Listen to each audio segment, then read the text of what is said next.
Hay imágenes que nos resultan familiares. Pueblos preciosos, llenos de historia, de belleza, que sin embargo se enfrentan a una crisis silenciosa. Se están quedando vacíos.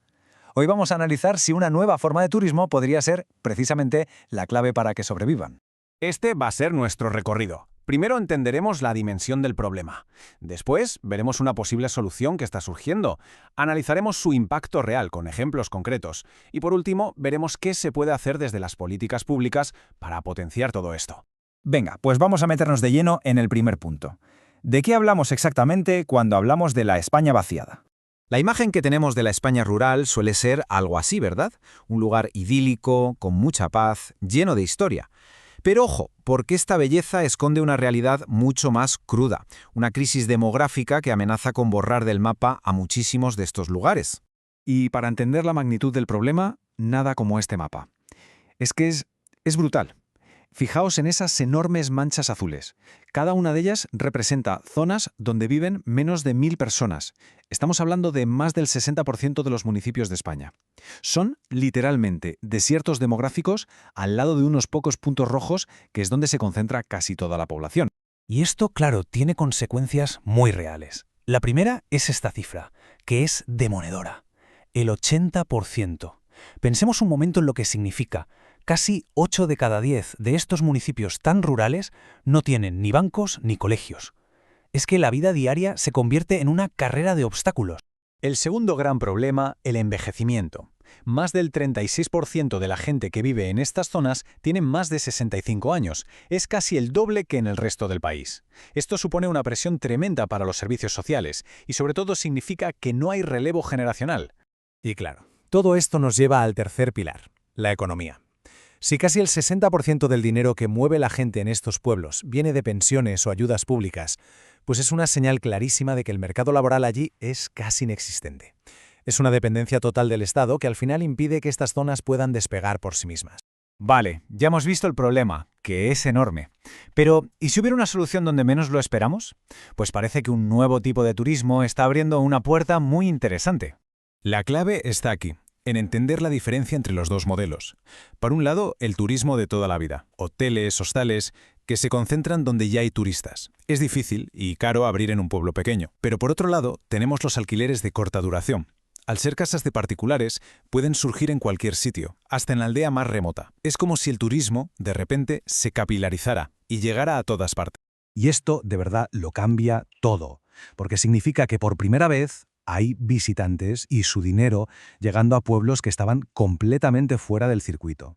Se empiezan a crear pequeñas oportunidades económicas donde antes no había absolutamente nada. Y lo más interesante es que esto no es solo una idea en un papel. Ya se está viendo. El impacto es real y genera una especie de efecto dominó que beneficia a todo el pueblo.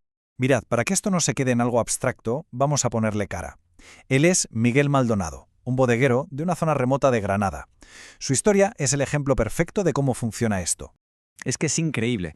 Miguel cuenta que entre el 40 y el 50% de sus ingresos, casi la mitad, viene de la gente que se aloja en alquileres turísticos por la zona. Y con ese dinero puede contratar a gente del pueblo y seguir cuidando variedades de uva que de otra forma se perderían. Y lo mejor es que, como él dice, todo pasa de forma natural, sin grandes campañas de marketing. Y la historia de Miguel no es única, ni mucho menos. Ahora conocemos a Ángel, que tiene una casa en Jaén. Él cuenta lo mismo. Desde que empezó a llegar más turismo, el pueblo ha revivido. Han arreglado la plaza, se han recuperado fiestas populares y lo más importante de todo, hay más empleo.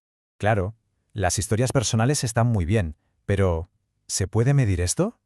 Pues sí. Los datos nos dicen que este tipo de turismo puede aumentar el empleo local en hostelería y comercio un 4%.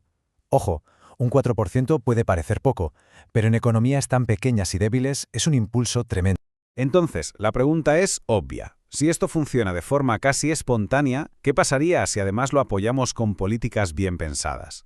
Pues es hora de pasar de la idea a la acción.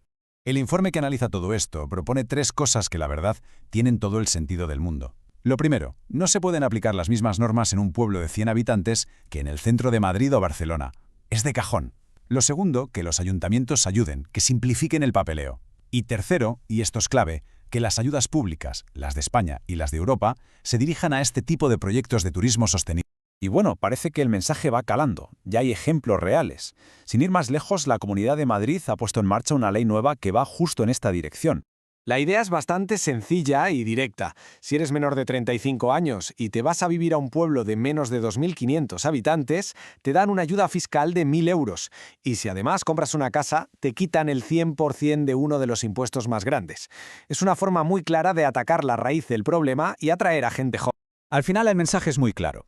Por un lado tenemos una iniciativa que surge desde la propia gente, este turismo repartido por todo el territorio. Y por otro, si las administraciones públicas lo apoyan con políticas inteligentes, pues parece que sí, que hay un camino real para que muchos de estos pueblos vuelvan a tener vida. Así que la próxima vez que se piense en una escapada, quizá la reflexión sea esta. ¿Y si ese lugar de vacaciones, además de ser un sitio para desconectar, fuese también una pequeña ayuda para que un pueblo entero no desaparezca? Pues después de ver todo esto, parece que la respuesta es un sí rotundo.